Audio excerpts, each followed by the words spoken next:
Mr. Cosby. That's mean. Bam! Hi, I'm Giancarlo. And I'm Felicia. And this is our review of HOYUK or HOYUK. HOYUK. HOYUK? It's like, there's a ho! Yuck! HOYUK? HOYUK.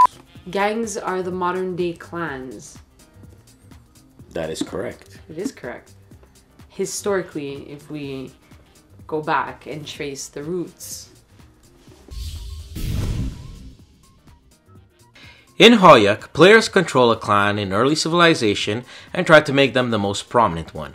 In the box you'll find a game board with victory point track, turn order guide, and cards and meeple slots, 5 sets of 25 houses, each player will choose one, 5 player counters, each player choose the one matching the clan they chose and place it on 0 on the victory track, 20 shrine meeples which you'll place on their slot, 20 oven meeples going in theirs.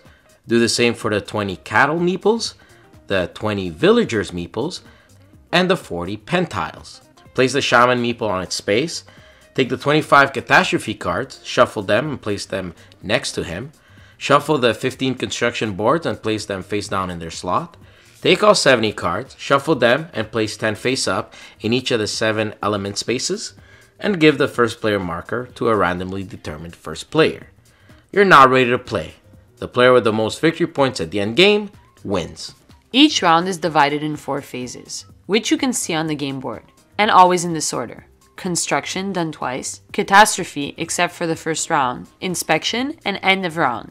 During the construction phase, the first player will draw and reveal a construction board, and then in clockwise order, the other players will do the same.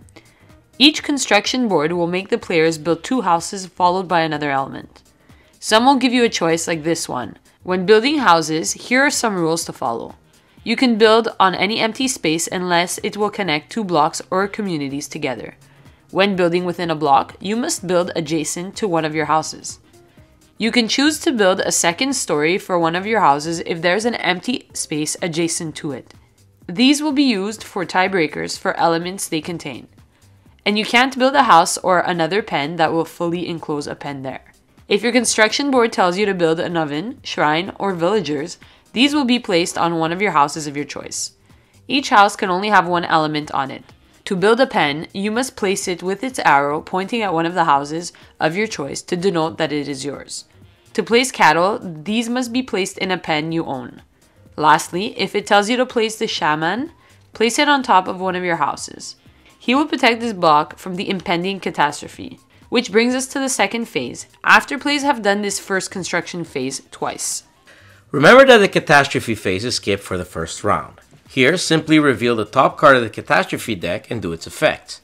These will target a block depending on the requirements of the catastrophe, anything from the biggest to the smallest blocks, the ones with the most or least shrines, oven, pens, and or 2-story houses. These are all listed on page 9 and 10 of the rulebook. Every player in that block must suffer the effect of the catastrophe. These range from losing a house, element, aspect card, or moving the shaman. Of course, if the shaman is on the targeted block, he will avert the catastrophe and go back on his spot. Every house destroyed will have their tile flipped to their ruined side and will lose any elements on it, and second floor if any. These are considered empty spaces where players can build on afterwards. The tile is then simply removed from the game. Once the calamity is over, we move on to inspection. Starting with the first player and going clockwise, each player will choose a block to inspect. Once chosen, look at all the elements on the board next to the aspect decks. Award each player with the most of that element, the top card from its respective deck. These are the most cattle, villagers, 2-story houses, the most houses, pens, shrines, and ovens. In case of a tie, a 2-story house will be the tiebreaker should you have that element on it or attached to it. It's important to note though that a 2-story house only counts as 1 house however. There are no limits to the number of aspect cards you can hold in your hand, and this is one of the essential strategic parts of the game as you are trying to complete sets. Let's look at these aspect cards in further detail. The central image is just for flavor. The 2 components in the aspect card that is very important, however, are the icon on the top left corner and the numbers beneath it. This scale will show you that if you play between 1 or 5 cards containing the same icon in the top left corner, a set if you will, you will score that many victory points. Move your player marker that many spaces on the victory track. These cards here act as wild cards for any elements or icons.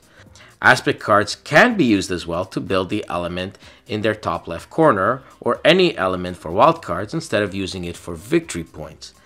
These can increase your chances of further getting extra cards during the inspection phase. These cards can be played before any of the 4 phases in a round. When you play it, place it face up in front of you and announce if you'll use it for the element or for victory points.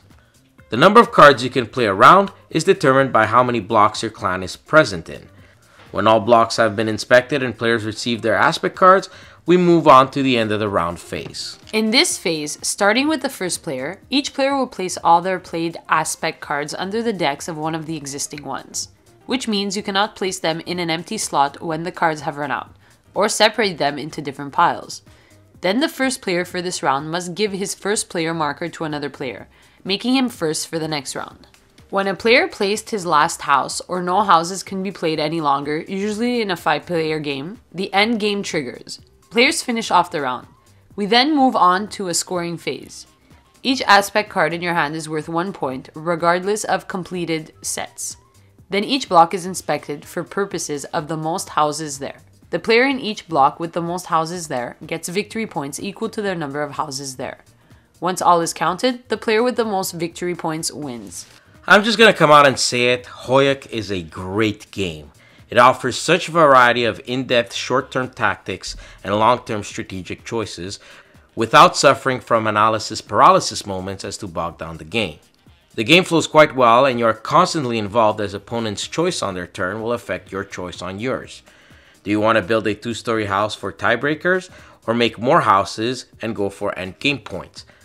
How about trying to cut off a clan in a village by building a house in a strategic place? So it's not just the tactics and strategy that's great, but the choices available to you. Yes, there's a little bit of luck, but that can easily be rectified with house rules. We only placed the construction tile that had the cattle in round 2 because the player drawing them in the first round without any pens could not have used the elements and that put him at an early disadvantage. And some clans have abilities which are overpowered, which we choose not to play with as it created some unbalance. But as we said, easily rectifiable, so only minus half points for that. Of course, some luck is welcomed, like the drawing of aspect cards, which actually falls into tactics, wanting others or yourself to draw first as the first player. It gives it a nice balance, as going first in the construction phase early game might not be ideal, but becomes so in the inspection phase. The components are very nice quality from the meeples, boards, and cards. I love the artwork, which portrays really well the theme, and the use of it for easy recognizable reference on the board.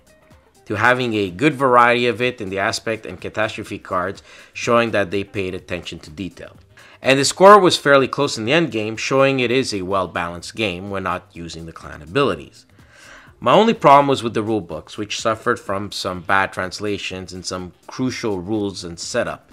Luckily, we can read the French rules, which answered our questions, but if you only speak English, you'll find some contradiction. A little revision of it in the next printing, and this game easily could be in the 9 to 10 point mark. As it stands now, HOYUK gets an 8.5 out of 10. It will remain in our collection and is a must-have for all Eurogamers.